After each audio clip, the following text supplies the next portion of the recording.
গতকাল রাতে আমরা একটি অভিযান পরিচালনা করি নারায়ণগঞ্জের ফতুল্লা থানার মাসদাইর এলাকায়।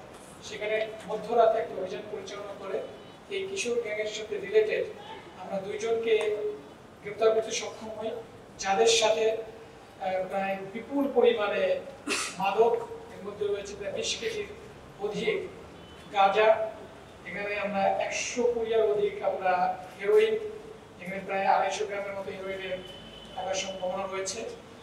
তারপরে আমরা ইয়াবা এবং এই যে তাদের আধিপত্য বিস্তারের সাথে যে সকল অস্ত্র এবং সরঞ্জামাদি তারা ব্যবহার করে থাকে, লোকাল যে অস্ত্রগুলো, চাপাতি, ছুরি, দা এবং তারা পিটানোর জন্য অপরকে মারধর করার জন্য যে সকল রড, লাঠি যেগুলো ব্যবহার করে থাকে সেগুলো আমরা উদ্ধার করতে সক্ষম হই। তো আসামিদের বিরুদ্ধে এই আইনানুগ ব্যবস্থা প্রক্রিয়াধীন এবং আমাদের এই অভিযান চলমান থাকবে।